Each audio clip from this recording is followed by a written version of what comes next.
हे भगवान। बोले कैसे? बगल में बोले देखो इन कलयुग वालों को, सुबह उठ के भी नाम किसका लेते हैं भैया?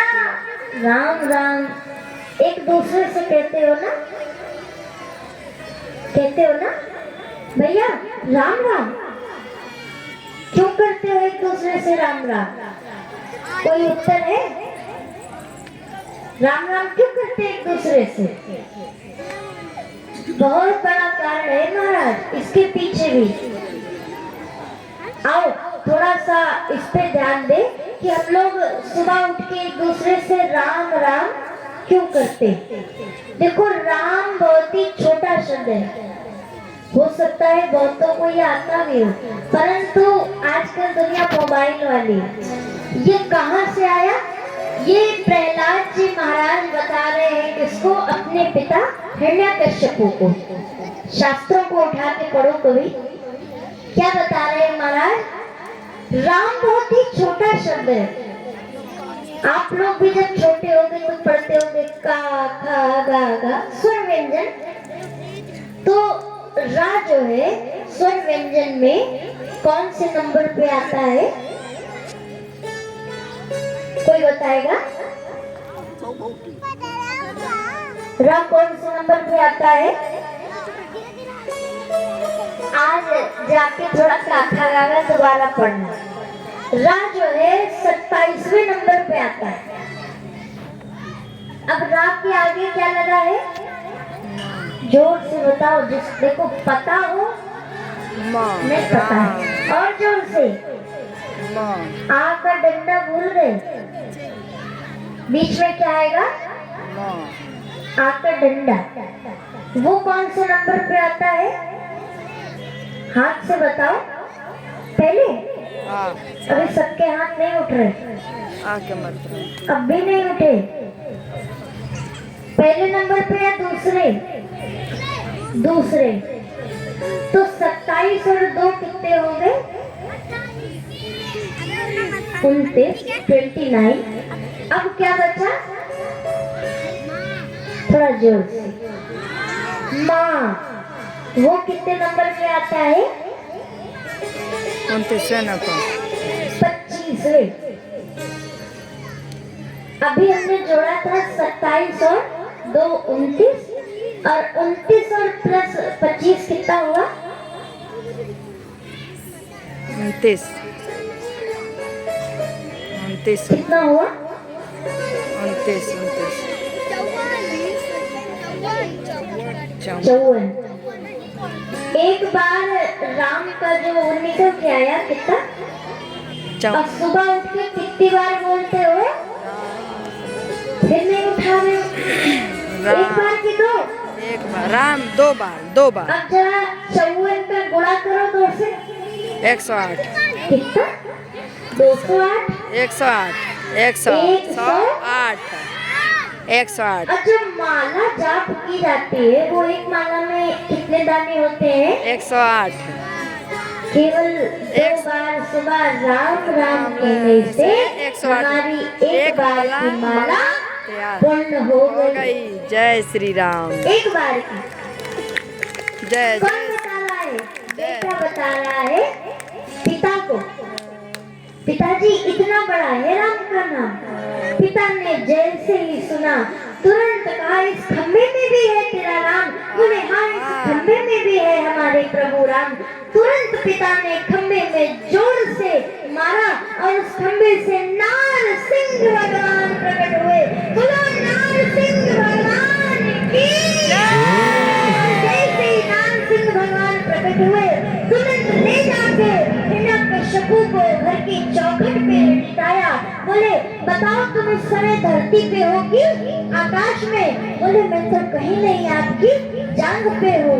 बोले बताओ ये दिन का समय है कि रात का? बोले ना दिन का है ना रात का, ये तो शाम का है। बताओ मैं नर हूँ कि दान पशु हूँ? बोले ना नर में दिख रहे हो ना पशु में दिख रहे हो। बोले बताओ 12 महीनों में कौन सा महीना है? बोले ये तो कोई महीना नहीं, ये तो अधिक मास है।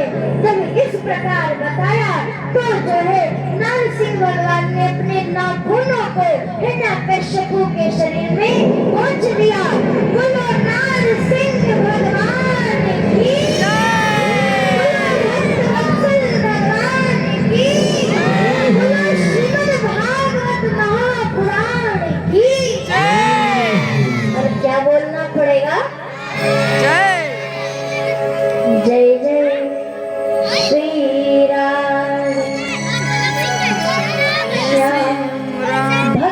चाहे तो क्या ना करा दे। मंदिर में भगवान बैठे रहे और भक्त ना आए, भगत के भक्त जो चाहे सो। श्री सुखदेव जी महाराज राजा परीक्षित को आगे की कथा श्रवण करा रहे हैं। राजन, आगे की कथा रामचरित की आती है, बड़े ही भाव से श्रवण करा रहे हैं। मैंने अब तक जो यहाँ सुनाया है, मैंने कोई कथा छोड़ी नहीं है। हाँ, कुछ जगहों पे संक्षेप जरूर किया है। कारण यही है कि अगर मैं एक ही कथा आपको विस्तार से दूंगी तो आप भी कहोगे महाराज हमें घर जाने को देरी हो रही है। कहने लगे महाराज ये बताओ रामचरित्र संक्षेप में सुनोगे या विस्तार में?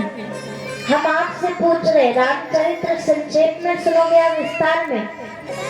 विस्तार, विस्तार में। परीक्षित जी ने कहा महाराज रामचरित्र संक्षेप में बता दो, क्योंकि ये तो अधिकतर सबको समय नहीं हमें है। भी पता है, परंतु कृष्ण चरित्र में कोई कटौती न करना। जैसे ही ये बात सुनी तो कह रहे हैं कि भगवान राम के धरती पे आने के 5 कारण हैं महाराज।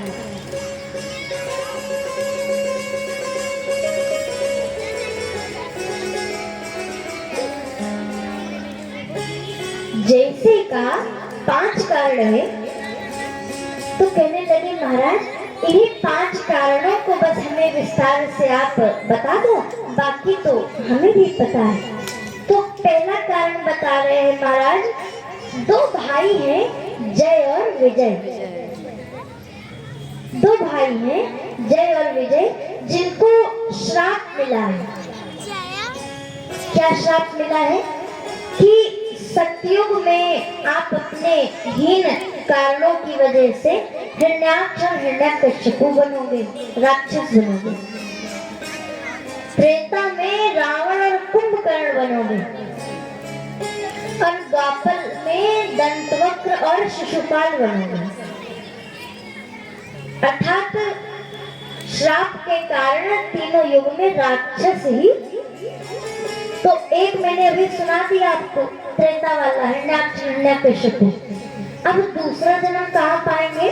रावण और कंस। एक कारण ये है कि भगवान को अवतार लेके इनका भी उद्धार करना है। दूसरा कारण क्या बताया महाराज? दूसरा कारण बता रहे हैं, जलंधर नामक एक पापी असुर है, जिनकी पत्नी का नाम है देवी वृंदा। वृंदा कौन है? बोला खिड़ा वालों। तुलसी में वृंदा कौन है?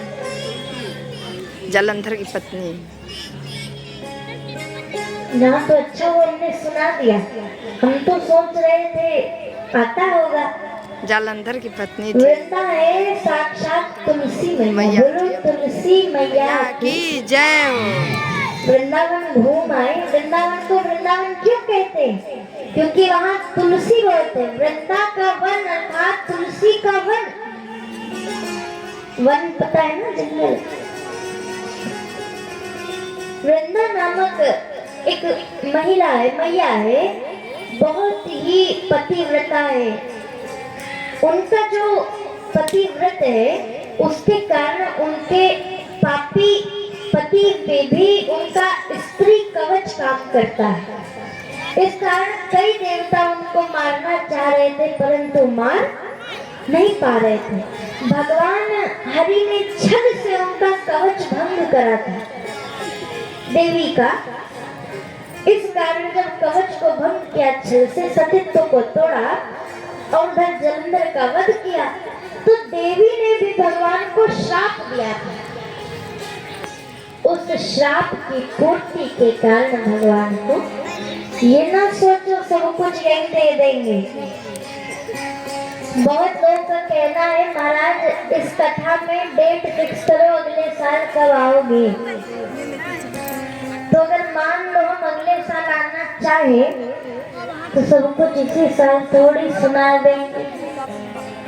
सही कह रहे कि गलत?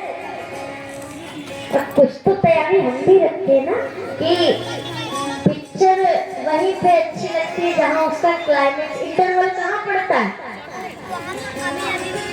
ताली बिल्कुल नहीं बजाना।